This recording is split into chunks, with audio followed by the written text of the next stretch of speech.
Tai va, tai senai labai nesimatėm ir kažkaip dabar jaučiu, galbūt pavyks dažniau atvažiuoti, mažiukai jau po biškį paauga, tokie savarankiškesni darosi, šiek tiek daugiau erdvės susikūrė kažkam kitam, nes dabar norint padaryti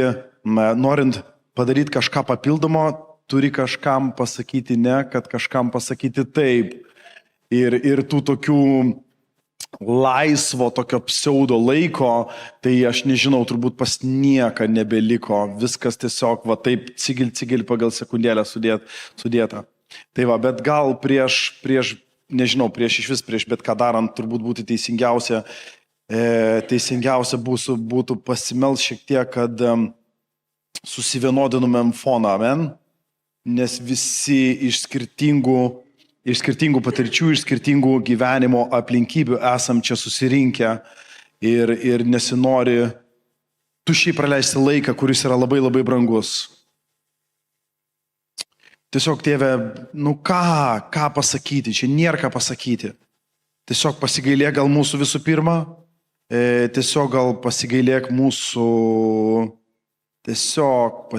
dėkoju už tavo dvasią, kuri yra šitoje vietoje.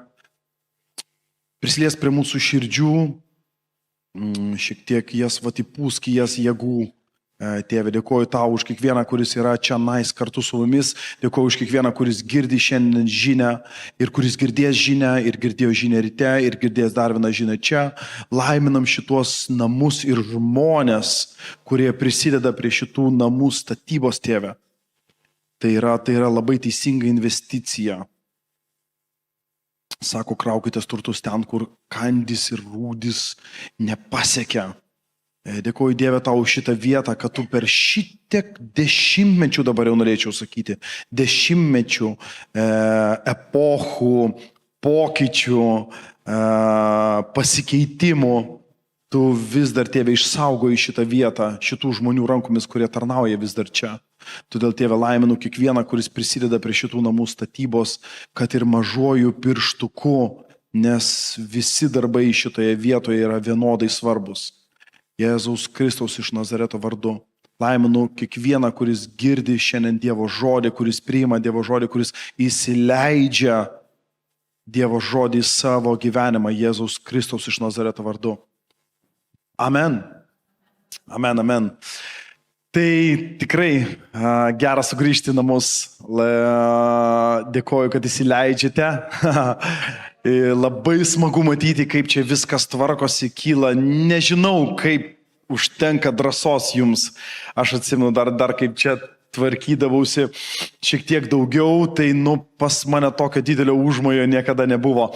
Ir čia taip įdomu, skirtingi charakterio tipai, va tas vadovai ir organizacijose ir įmonėse yra skirtingų tipažų.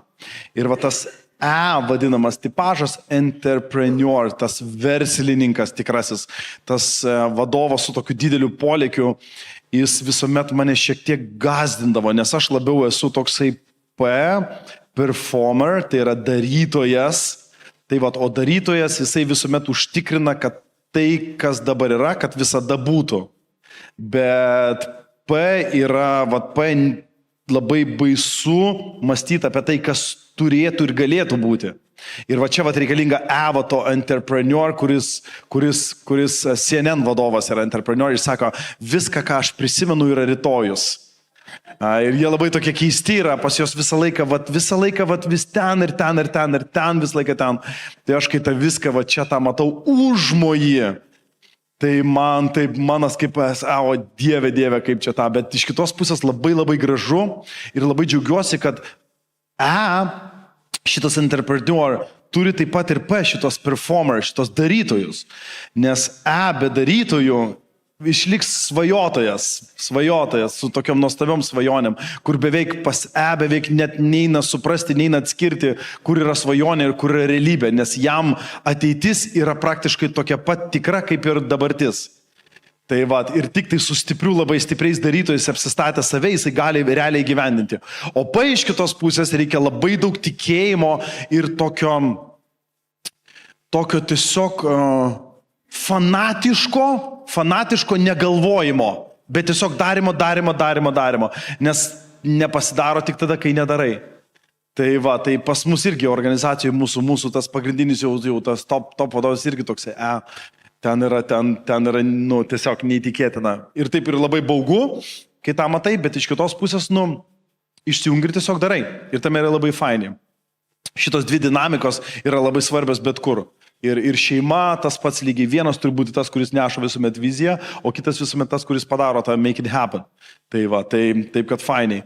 Tai va, o šiaip kažkaip tai, nu, Dievas įdomiai labai atnešė žodį mano širdį, kurio dalinsiuos, bet manau, kad būtų neteisinga nepapasakoti, ką veikiu, kai taip senai nesimatėm. Tai pradėsiu galbūt nuo šiek tiek toliau tai, ko dalinausi ir pirmoje dalyje, kad įeidamas į naują etapą, pabandysiu surinkti žodžius, nes žodžiai yra labai svarbu, sintaksai yra labai svarbu, labai reikia maksimaliai tiksliai, norėčiau pasakyti, kur randuosi. Ir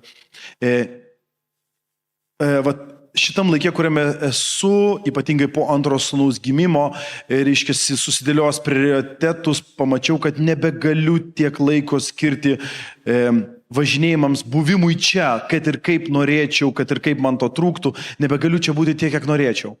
Tai va, nes vis dėlto laiko turiu tik tai tiek, kiek turiu, ir jėgų turiu tik tai tiek, kiek turiu. Todėl išneriu, atneriu čia, va, pasimojoju, gyvas ir vėl neriu atgal. Tai va, bet kažkaip maščiau, netekimas tarnystės intensyvios tokios tirštos sukūrė milžinišką vakumą gyvenime. Milžinišką vakumą, kuriuo niekas negali pripildyti. Tiesiog niekas. Ir labai ilgą aš laiką labai kankinausi. Kuom pripildyti šitą vakumą?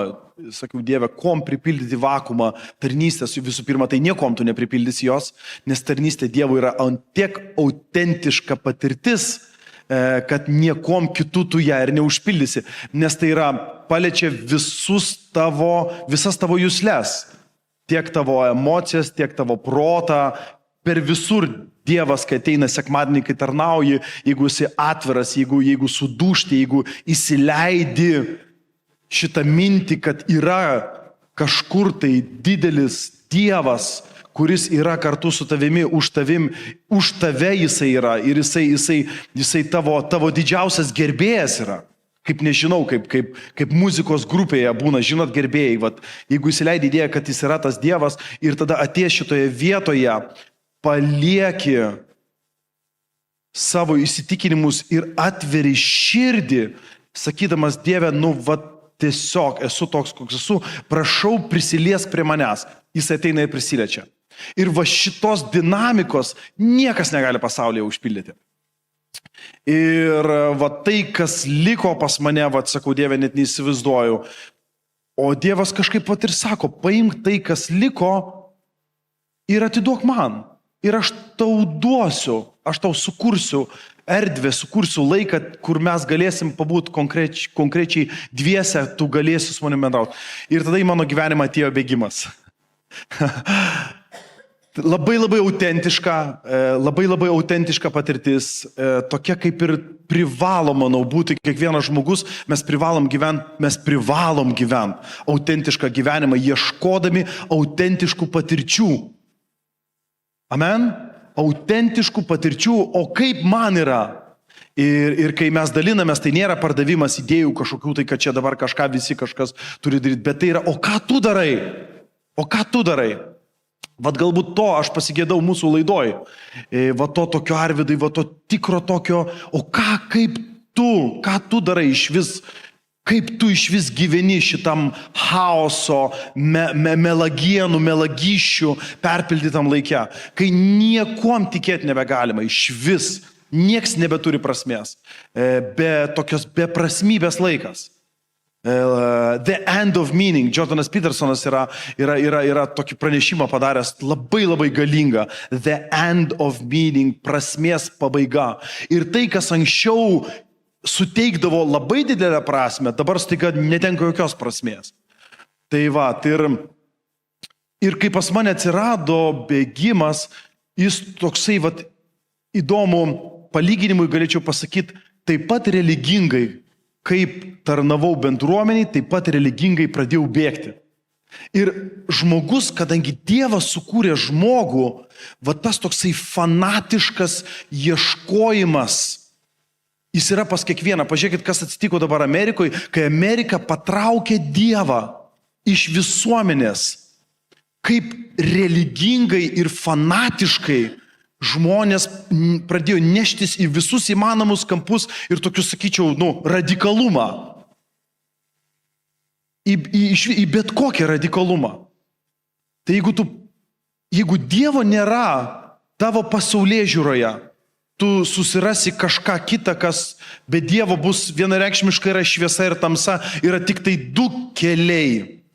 Nėra jokio trečio neutralaus kelio. Iš vis šitam laikė nėra tokio neutralaus kelio, tu arba ten pasirinki.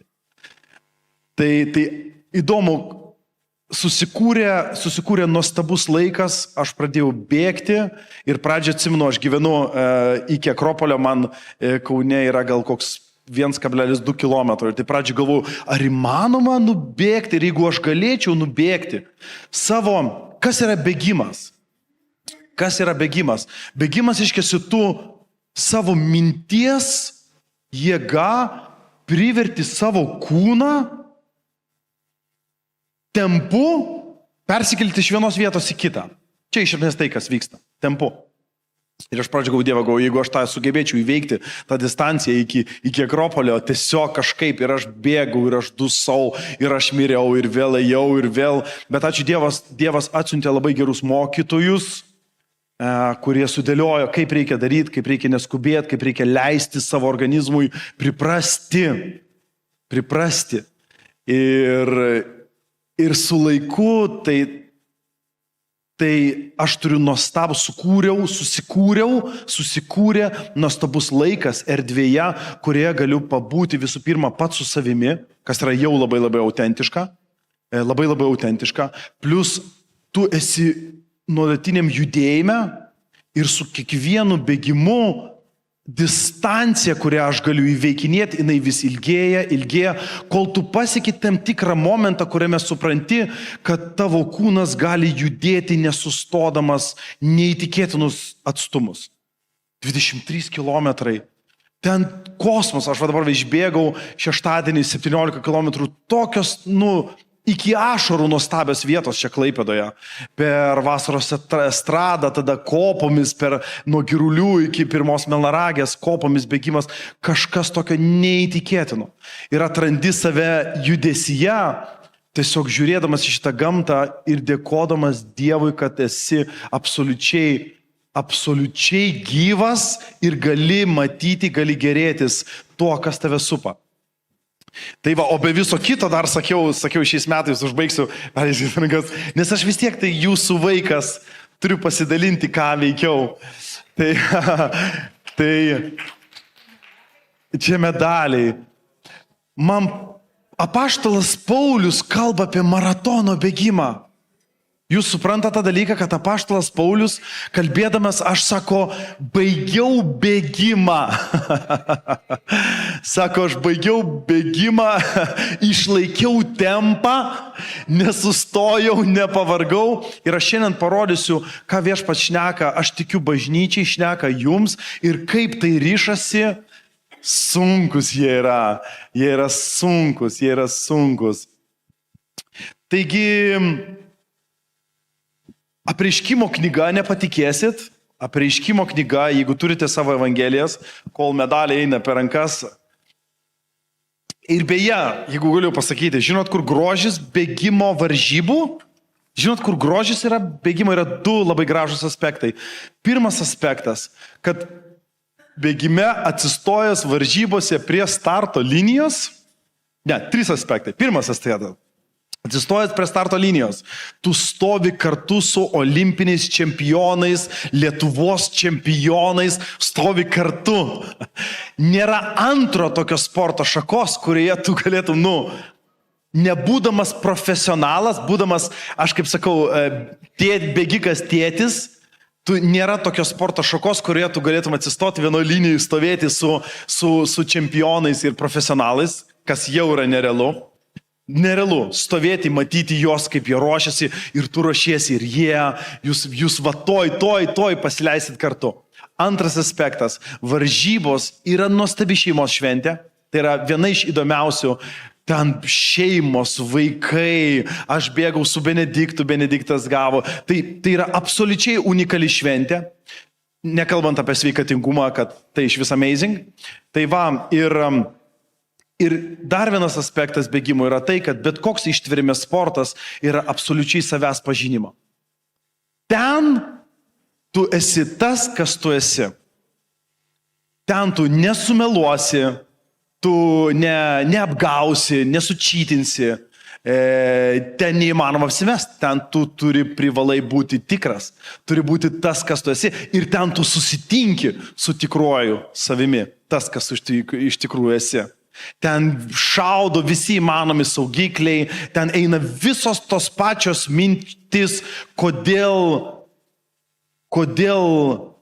tu nepadarei tai, ką turėjai padaryti, ten eina visos lygiai tos pačios mintis yra, kad jau gal stok, jau čia viskas, čia šiandien ne tavo diena, kaip išbėgi, pirmieji 500 metrų, pirmasis kilometras visuomet yra, aha, matai, va šiandien ne mano diena. Šiandien ne mano diena, ne. Skauda nugarą, skauda ten, nežinau, koją, skauda dubenį, čia oras per šaltas, per karštą.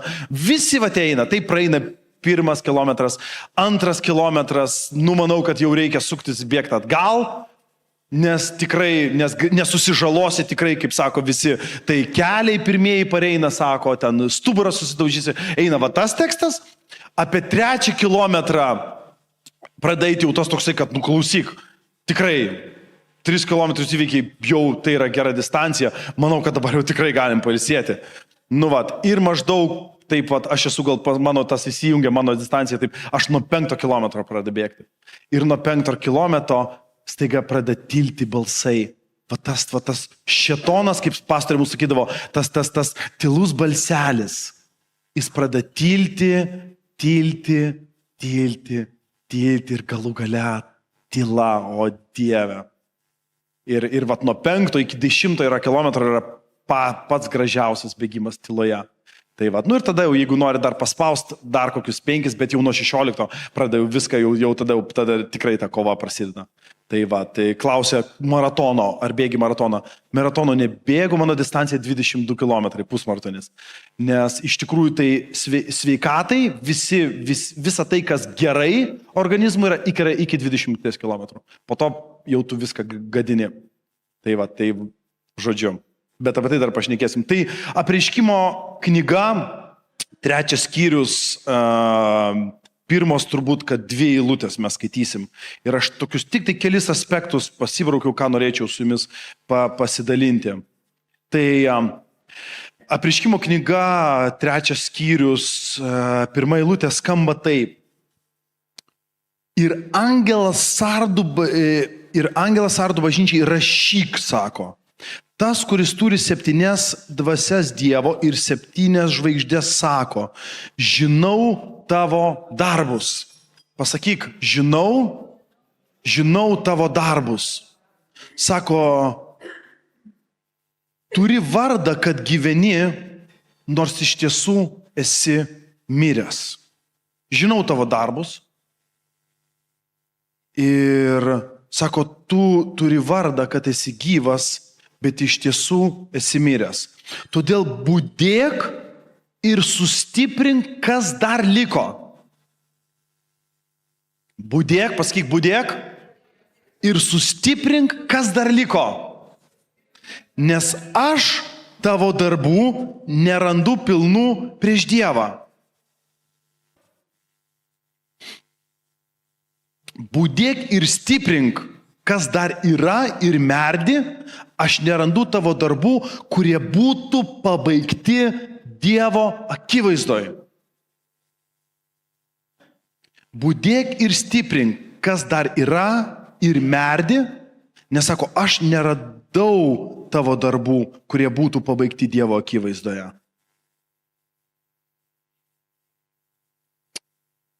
Ir Naujajam testamente Evangelija pagal Joną, 6 skyrius, nuo 66 eilutės, sako taip, Nuo to laiko daug jo, tai yra Kristaus mokinių, pasitraukė. Jono Evangelija 6 skyrius 66 eilutė. Ir daugiau su juo nebevaikščiojo. Tada Jėzus paklausė 12. Gal ir jūs norit pasitraukti? Simonas Petras atsakė, viešpatie, pas ką mes eisime, tu turi amžinojo gyvenimo žodžius. Aleliuja.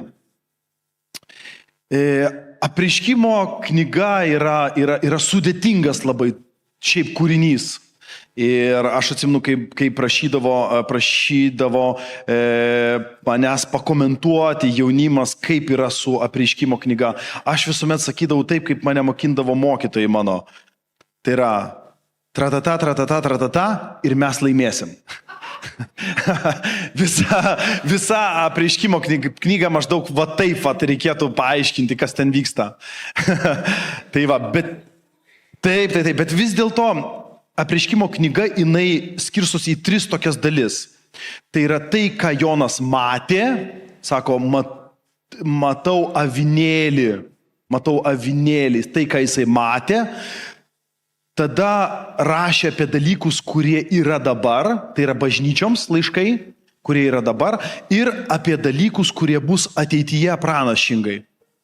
Taigi jisai paliečia tokios 3 didelė etapai. Mes šiandien kalbam apie žodį bažnyčioms. Apie žodį bažnyčios. Bet žodis bažnyčios tai yra žodis man. Nes aš ir esu bažnyčia. Nėra jokios kitos bažnyčios. Kaip tik tai aš. Kai mes versle, kai mes šnekam apie įmonės, nėra jokios įmonės išskyrus darbuotojus. Ir kas įdomu, kas smagu matyti, kad šiaip organizacijos keičiasi. Jos nesikeičia taip greitai, nes Lietuvoje dar šiek tiek dar to tokio yra, to tokio seno vadovavimo paveldo, dar jo yra, bet jo yra tik tai tiek, kiek nepasveikia žmonės, kurie dirba organizacijose, leidžia ir toleruoja tokį vadovo elgesį. Va tik tai tiek jos yra. Bet naujoji kylanti vadovų karta, iš esmės tu net nelabai ir pavadovausi senuoju stiliumi, tokio kieto kumščio. Nebent moki nepadoriai didelės algas ir tada smaugi. Tai va, bet vis tiek šiuolaikiniai mes kaip vadovai, mes tu ieškai prieimo prie žmogaus ir kuri santyki su juo, augindamas jį kaip nežinau, kaip savo vaiką, rodydamas jam ir visuomet būdamas priešakinėje linijoje. Taigi, žodis šiandien yra skirtas tam, kas liko. Man patinka. Šiaip žodis likučiai Biblijoje yra panaudotas virš 400 kartų. Nors apie likučius mes nedaug kalbam, ar ne? Mes nedaug kalbam. Aš, kai ieškojau vakuom užpildyti tarnystės Dievui vakuumą, ir aišku, aš neužpildžiau. Bet Dievas ir sako, paimk tai, kas liko. Tokios intensyvios tarnystės nebeliko. Bet noras liko. Suprantat? Kartais, labai daug žmonių nebeliko, bendruomenės nebeliko. Aš likau tik tai su šeima, su darbu likau, bet jausmas liko. Ir Dievas sako, jeigu tiek, kiek to autentiško jausmo tu turi, ateik pas mane su to autentišku jausmu ir aš tau duosiu.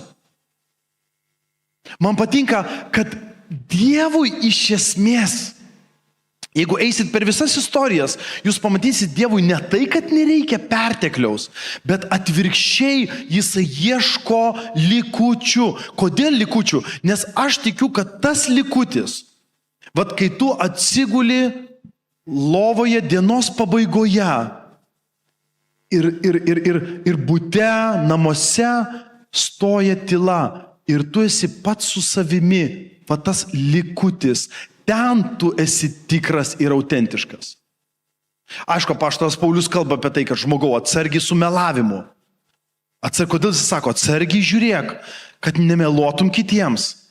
Kodėl? Nes meluodamas kitiems pradėsi meluoti pats savo. pats savo pradėsi meluoti, pats savo. Ir dažnai kalbėdamas su žmogumi, sustikdamas žmogų, mes kalbėjom pirmoji dalyje tarnavimo, kad tu kalbėsi su žmogum, bet tas polisteris, netikrumas, kažkokia plasmasė, kažkokia tai poza kažkokia tai, kažkoks tai, kas čia tokio vyksta?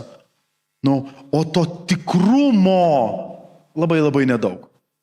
Ir aš suprantu, kad norėdamas, tie likučiai, jie nelabai galbūt ir gražus yra. Tie likučiai, jie mažai tos šlovės tose likučiuose. Suprantate, ką noriu pasakyti? Tų jėgų, tiek, kiek yra likę, nėra galbūt tiek daug, kad mes norėtumėm. Ir pasigirt, ar reikia, gal ir kaip ir norėtum, bet nelabai yra kom. Bet įdomu, kad pas Dievą viskas atvirkščiai negu pasaulyje. Reikia atiduok tam, kad gautum, kas prarastas atras, išdalink tada gausi, viskas yra priešingai. Ir tie likučiai, įdomu tai, kad Jonas pats rašydamas, fiksuodamas vizijas, kurias Dievas jam davė, jisgi pats yra likutis. Būdamas tremtyje, apaštalų jau nebebuvo, jis buvo praktiškai paskutinis, likęs vienas.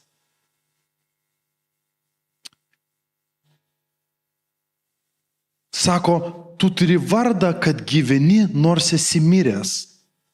Ir tai nėra lengvi žodžiai. Bet šiuolaikinėme kontekste, nežinau, kiek iš jūsų esate susidūrę su tokiu terminu, kalbant apie pilkąją visuomenę, dažnai yra išgirsta terminą, angliškai yra toksai NPC, non-player character. Kai žaidi kompiuterinius žaidimus, tai esi tu, čia tokia per labai subjektyvę patirtį kalbėsiu. Kai aš žaidžiu kompiuterinius žaidimus, tai esu aš, žmogeliukas, kurį aš valdau, bet yra ir kiti veikėjai.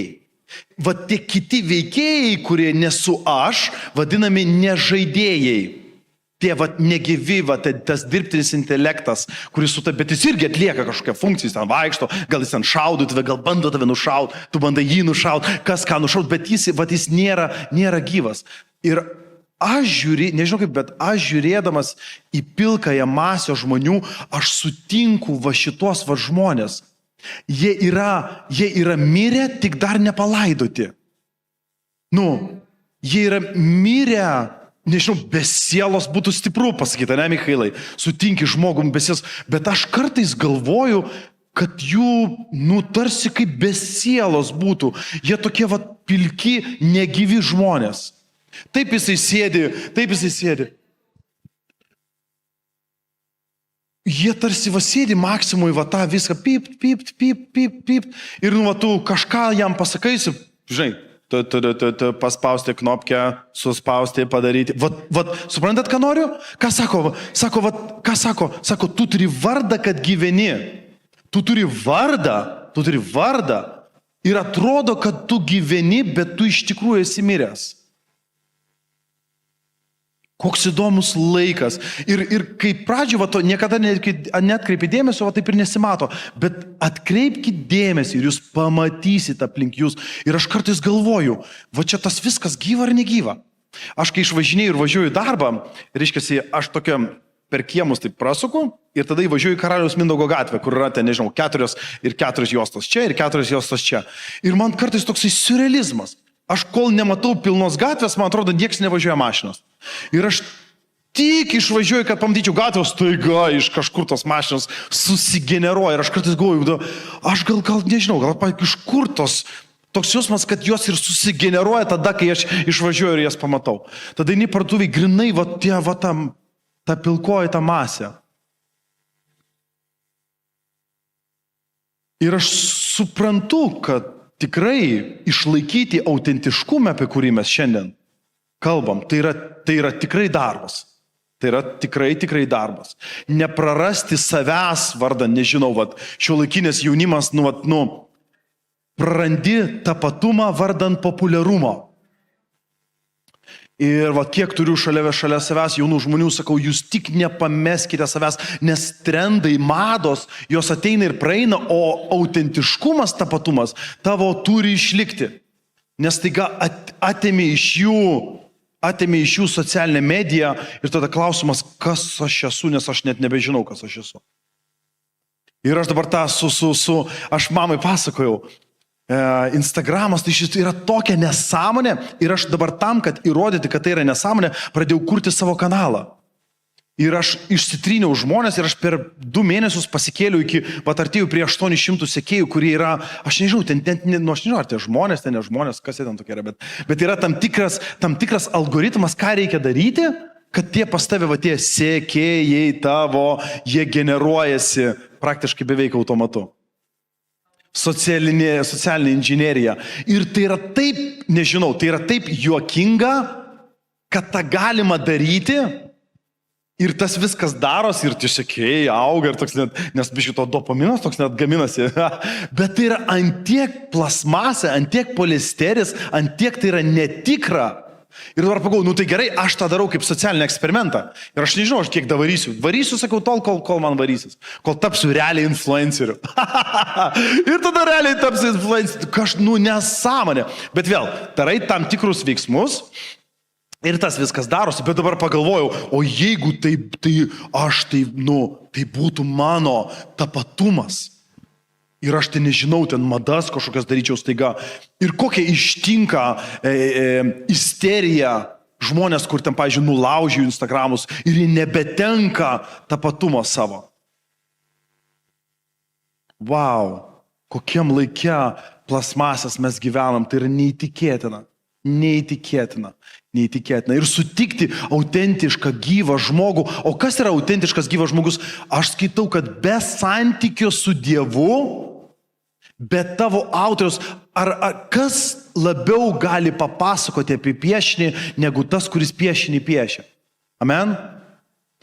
Dabar santykis su Dievu yra antiek intimu, antiek yra autentiška, kad čia, tomai prirašyti knygų apie tai, kas tai yra. Ir mes, kiekvienas iš mūsų, mes turim arba neturim. Aišku, kad turime santykį su Dievu. Koks jis yra? O koks tavo yra santykis? Va čia įdomi diskusija. O koks tavo yra santykis su Dievu? Kaip tu su juo kalbėsi, kaip tu su juo bendrauji? O ką jis tau sako? Patraukus visą religinį įsivaizdavimą ir etiketės, tos visus skambius žodžius, o koks tavo santykis su gyvuoju Dievu? Aš išbėgu rytais ir tik saulė kylant užbėgu ant Akropolio paties viršaus stogo ir aš pasižiūriu į saulę ir wow. Galvoju, va šitos realybės kūrėjas, jisai ieško santykios su manim. Taigi išsizūminu, žinot, kai mes taip galim prisizūminti su pirštais, bet galim ir išsizūminti. Tai kartais į Google Mapsą, nueini žemėlapį Google ir išsizūmini iki pasaulio, tai ten manęs Daumanto net nėra, tai ten net adatos skilutė nepavadinsi manęs. Taškiukų net nepavadinsi, ant kiek aš esu mažas. Ir ant kiek mažas, ir kartu kokį didelį gyvenimą Dievas duoda kiekvienam iš mūsų. Taigi sako, stiprink likučius. Stiprink likučius. Ir likutis, kas yra likutis? Likutis, pasirašiau, simbolizuoja ištikimųjų grupę, kuri nepraranda tikėjimo net ir sunkiausiamis sąlygomis. Štai kas yra likutis. Tai yra ištikimieji. O Viešpats taip įdomu, per visas istorijas jūs pamatysit, kad Dievas sijoja. Ir sijoja žmonės. Pirmoje dalyje mes kalbėjom apie Dievą, kaip Dievas ir yra ugnis, kuri degina ir sakė, nesustos tol, kol viskas nesudegs. Tas, kas turi sudegti. Oho, teologija, malonės. Oho. Kristus sakė, jūs ką sakė, aš galvoju, aš atėjau taikos?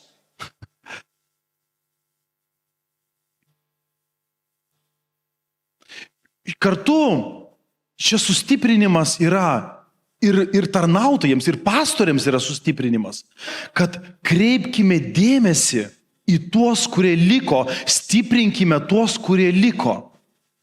Iš organizacinio perspektyvos pasakysiu, dažnai būna vadovai daugiau dėmesio skiria tiems, kurie blogai dirba. Ne va tai norėdami, kas yra Jonuk? Kodėl tu, kuom tau padėti? O jis tiesiog tinginys sumautas. Bet gal kažkaip. O tie, kurie ištikimi, tie, kuriems gerai sekasi, tai jiems ar taip gerai sekasi. Kam į juos investuoti daugiau? Tuo tarpu atvirkščiai paleisk tuos, kurių tavo gyvenime nereikia. Ir geriau su mažiau, bet tikrų.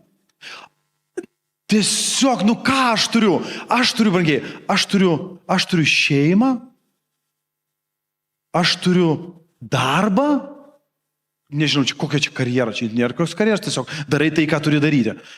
Ir hobį bėgimą. Ir laiks nuo laiko pas jūs atvažiuoju.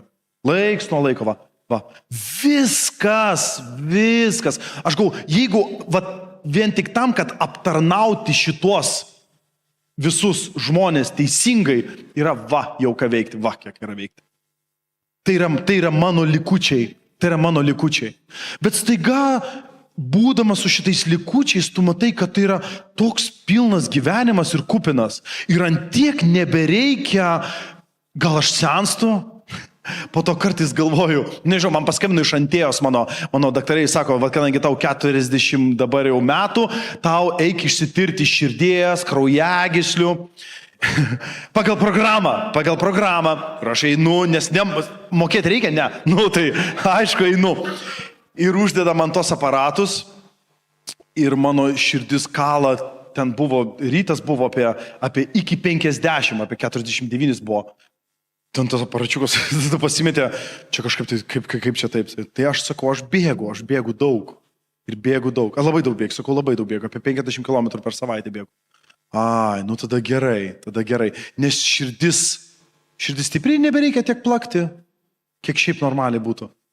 Buvo labai įdomu. Su savo širdim pasišnekėti, pabendrauti yra labai įdomu. Yra labai įdomu matyti, kaip jinai veikia, kaip jinai užkyla, nusileidžia, kiek stipriai jinai gali dirbti. Taigi, Dievas laimina likutį. Dievas laimina likutį. Mums atrodo, kad tam, kad kažką mes įveikti, tas mega, kad būtų fainiai, turi būti mega, bet atvirkščiai aš sakyčiau.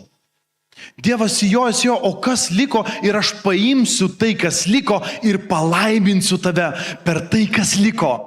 Ir mes galvom, kai aš jau turėsiu, nežinau, gerą darbą, tada turėsiu gerą automobilį, tada atsisėsiu ir sakysiu, o dabar mano siela pailsėk. Aš pats sako, atsimint, ką pasakė? Sakė, kvaily. Dar sako, šiąnakt tavo sielos bus pareikalauta. Ir aš su Benediktu kalbėjausi, Benediktas mane visą laiką challengina. Ir sako, tėti, dabar to Antonovo Ukrainos lėktuvo labai nori, su 6 turbinytėm. Ir sakau, kas bus, kai tu jį turėsi? Aš tada būsiu labai laimingas.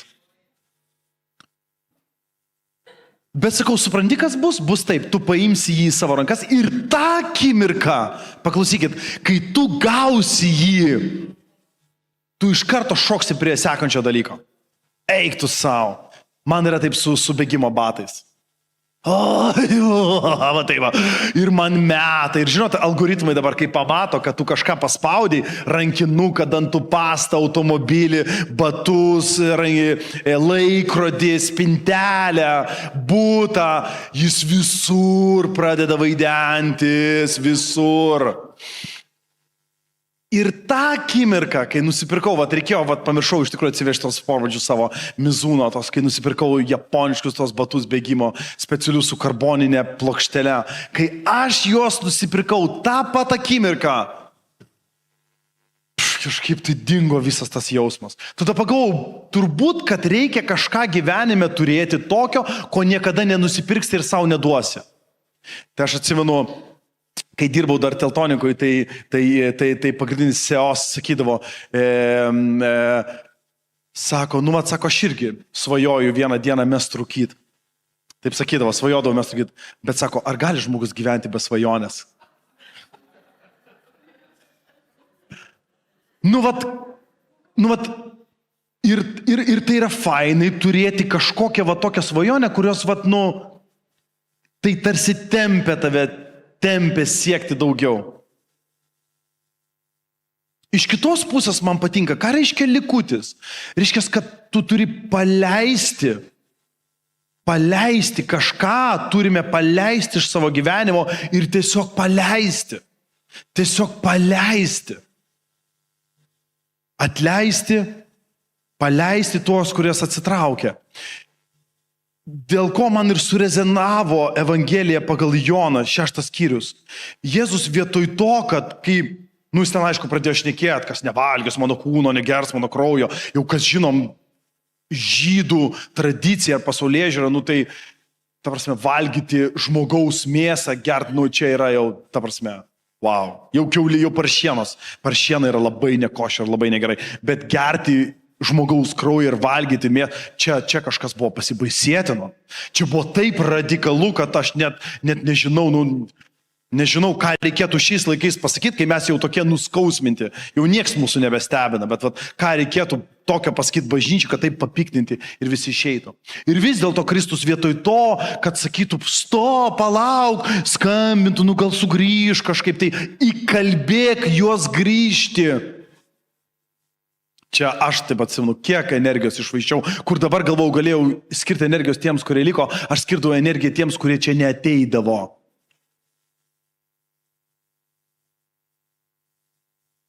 Jūs sako, tai gal jūs norit varyti? Go! O jūs ką? Bet fainiausia, kad kaip keista. Ir organizacijos, tarp kitko, irgi taip dažnai būna, kad organizacijose išlieka ne kažkokia ten ultra turbo su Oksfordo ten ir senukose dirbęs, ir Maksimai dirbęs, ir Kikoje dirbęs, visur dirbęs, bet išlieka tie mažutėliai, kurie yra ištikimi. Ir tas pats čia. Ką Petras sako? Viešpatie, pas ką mes eisime? Sako, juk tu turi amžinojo gyvenimo žodžius. Va čia tas patys gražiausi žmonės, kurie yra atsakę savo, kodėl jie yra kartu su Kristumi, kodėl jie seka Kristų. Čia net nekalbam ten tokį, bet kodėl tu seki Kristų, jis yra atsakęs savo. Ne todėl, kad draugas eina, ar todėl, kad pastorius tai pasakė, bet jis yra savo atsakęs, kas jam autentiškai yra Kristus, kodėl tu juos seki. Geras, ne? Man patinka. Ir tada, kaip yra su bėgimu. Visi pradeda nuo to, kad nusiperka Alpha Fly 330 €, Nike šortukus už 60 €, maikutę už 45 ir išbėga 3 kartus. Ir po to viskas nugula į spintelę arba papigiai iš Skelbiu.lt tu juos perpirksi. Kas irgi yra gerai. Tokių žmonių irgi reikia. Todėl, kad sekti kažką iki galo, tai reiškia, ką reiškia su bėgimu? Tai reiškia, kad tu bėgsi tada, kada šalta, tu bėgsi tada, kada karšta, tu bėgsi tada, kada lyja, tu bėgsi tada, kada sausa. Šalčiausia, kiek aš esu buvęs, bėgau prie -17. Ir aš tokią turiu kaukę, aš tokią kaukę bėgu, nes viduje biški maišosi oras, nes išbėgau dabar, tas Pink Run buvo ir išbėgau, kaip nežinau, homo idiotus, aš sakiau, buvau grinai ir išbėgau su timpom, nes, rūžavas bėgimas, o pas mane vienintelis drabužis buvo specialiai nuėjau į Humaną ir už 2 € nupirkau tokią rūžavą maikutę. Ir aš žinau, kad rūžavas išbėgau aš. Tai ačiū Dievui, kad kažkaip susiprotėjau, supranti kaklą užsidėti tokią čekoinę. Vienu žodžiu. Tai aš tik dėl to, kad maudausi lediniam vandenį, aš neatguliu su plaučių uždegimu. Nes aš bėgau 42 minutės, dabar mano greičiausias greitis kilometrą bėgu per 4:20. Mes jau ten beveik pasiekė tą greitį, kai jauti kaip vėjas, tai, žodžiu, nuostabus jausmas.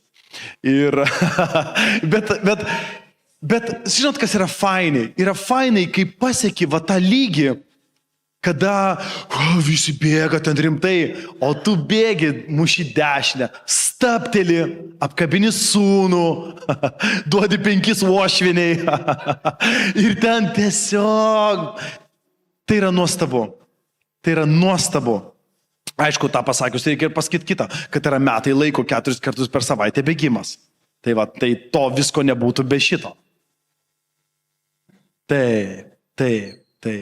Todėl, va, kai kartais žiūri, kaip Jana groja, taip lengvai pirštais slysta klavišais, taip lengvai, aš šiandien atsisėdau su Benediktu, ten 6 natas paspaudžiau, sakau. Bet irgi dariau taip, kaip tu, Janas, sakau, žiūrėk, ir taip grojau tokią melodiją, sakau, žiūrėk, sakau, čia va sūnus išėjo tamsią lietingą naktį ieškoti tėčio, kuris plaukia su valtim, išplaukia, ir sakau, žiūrėk, jis ieško, neranda, nemato jo, ir tada, sakau, žiūrėk, staiga paėmė aukštesnės natas, sakau, žiūrėk, jisai užsidegė prožektorių ir pradėjo šviesti į vandenį naktį. Ir sakau, žiūrėk, tėtis pamatė. Kaip muzika jinai gali sukurti emociją. Pasakojimas žodžiai gali sukurti emociją ir piešti šitos vaizdus, kurie mumise iššaukia emociją. Tai yra nuostabu. Taigi sustiprinimas likučių. Budėk ir stiprink. Pasirašiau budėjimas kaip treniruotė. Dvasinis budrumas. Bėgikas nuolatos treniruojasi, nuolatos budi, nuolatos treniruojasi, tam, kad būtų sportinėje formoje. Nuolatos budi. Ką šitos mergaitės, kurios laukė sužadėtinio, darė? Budėjo. Amen? Budėjo. Dievaži, kad neprasileisti, kad būti pasiruošus. Toliau parašiau. Sustiprinimas kaip dvasinis augimas. Stiprink dar kas liko. Čia man kažkaip pasigamino sūnaus Palaidūno istorija. Nelenčia sūnaus Palaidūno, bet paliečiant santyki vyresniojo sūnaus, kuris buvo likučiai, kuris liko ir tėvo santykius. Tėvas tiek suinvestavo, tiek sudėjo, nes vyresnysis visada buvo. Kaip ir visada buvo, o jaunesnysis nebuvo. Ir tėvas, aš skaitau, kad tėvas antiek laukė jaunesnio, kuris dingo, kad pamiršo apie vyresnėlį, kuris visada buvo. Kaip gaila kartais yra, kad mes gyvenime tuos likučius, kurie yra šalia tavęs, kurie liko, mes juos praignoruojam vardant tos saldaus, kuris niekada ir nebuvo tau skirtas ir niekada nebuvo su tavimi.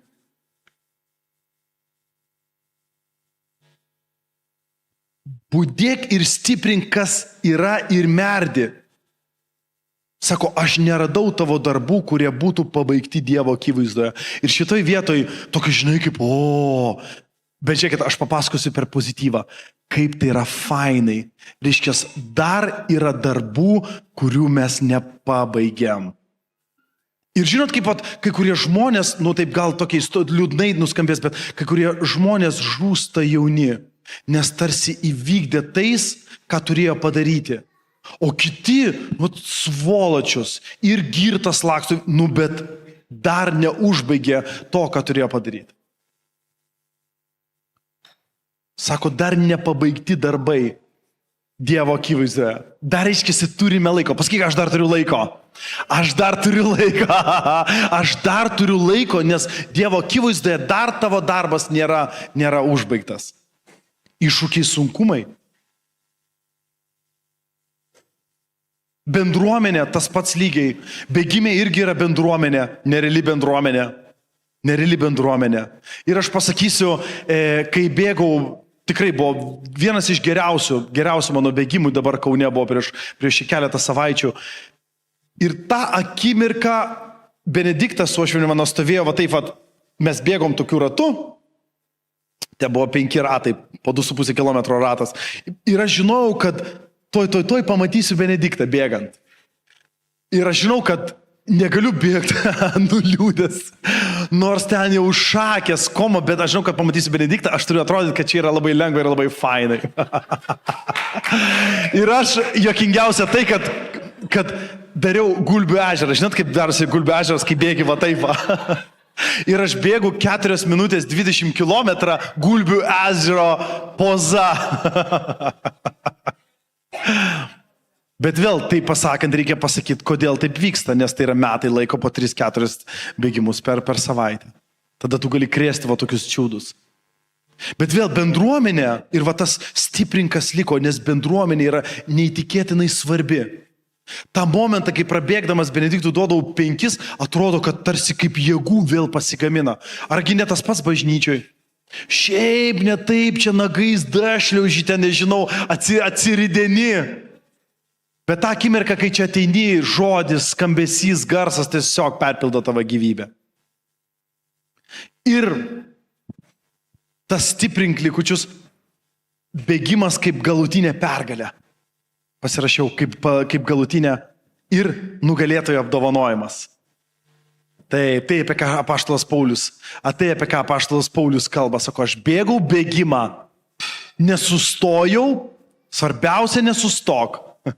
Svarbiausia nesustok. O jeigu sustoji, eik, bet nesustok. Eik ir nesustok. Aš vakarą išbėgau ir kopose staptelėjau sekundėliai, žiūriu, brolis man skambina. Ir aš pakėliau iš Kipro, pakėliau pakalbėti ir mes su juo, įsijungau kamerą, biškiu, sakau, žiūrėk, kur aš esu.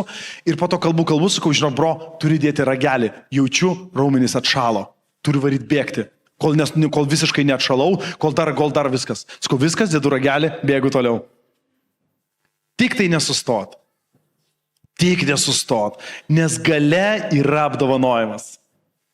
Amen. Amen. Aleliuja.